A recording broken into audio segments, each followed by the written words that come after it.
is with great pleasure that I introduce Phil Freelon and David Adjaye, part of the team that will help make manifest on the wall the dreams of many generations.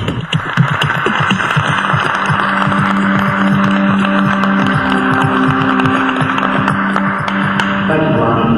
I just have to say this is a wonderful day to be a designer in Washington, D.C. First of all, creating a national museum means that for the first time, the African American experience is centralized in the American experience. And that more importantly than that, it also means that we can help, from an international perspective, help people understand, we can help people understand the kind of international impact and the fact that it is sort of African culture in some ways that is the way many nations around the world first see the United States. What is so exciting about this is that it allows us to bring the best scholarship over the last 40 years and to do something that says, I too am American.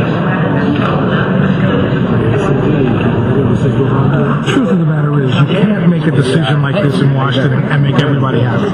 So what I thought is that if the process was sound, if the creativity that the architects bring to bear is the best in the world, and I think these are, I've got to trust that we can create a building that'll work for the Smithsonian, but also, as I've always said, for the African American community. And so I think this will do it.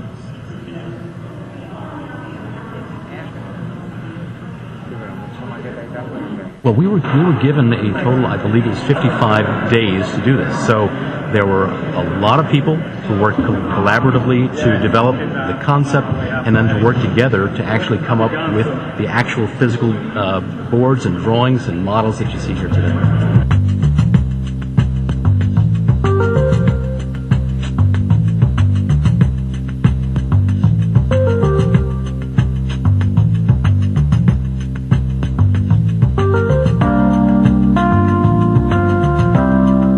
I sort of understand why it was selected because it does have an Afrocentric kind of like look to the exterior. It sort of has a natural look to it.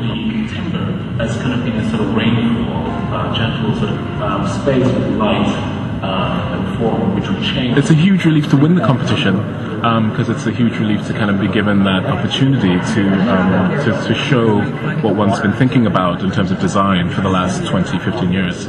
So we've locked into 7 what we're calling portals or chapels, which are off the journey of the stair as you go up through the light.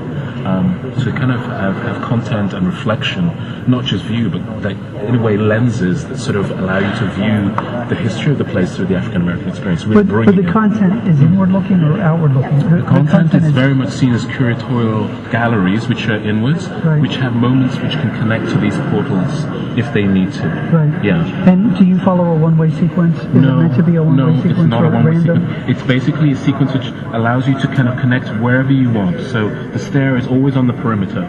So you can spiral around or take the elevators up and down to whichever floor. That was a really important idea. You could just say, if you came in for an hour, you could go to history and segregation and do that. And then if you came in on Tuesday, you could go down to, musical crossroads and the reference galleries, or to the contemporary galleries. The idea is that there is not a kind of singular sequence to the building in any way. You make the decisions, but your challenges now, I mean, this is really a concept. I mean, unfortunately, we have to make models which look like they're realistic, but this is really an ideas diagram of where we want to go.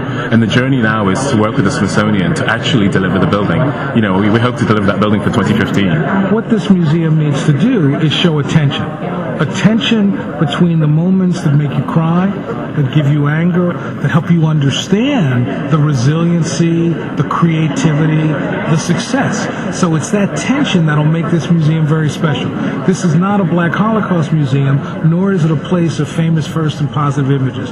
It is a museum ripe with history and scholarship, which will tell a story that is both a story of triumph and a story of tragedy. This is the most humbling thing anybody can do, to have the opportunity to make manifest the culture of my ancestors. For me, the greatest test is if I can make my ancestors smile. Everything else is secondary. Well, the way we look at it is that Barack Obama probably will be in his second term at that point, and we'll be able to to open this museum with Dr. Bunch and everybody else here with the first African American president. I mean, how special would that be?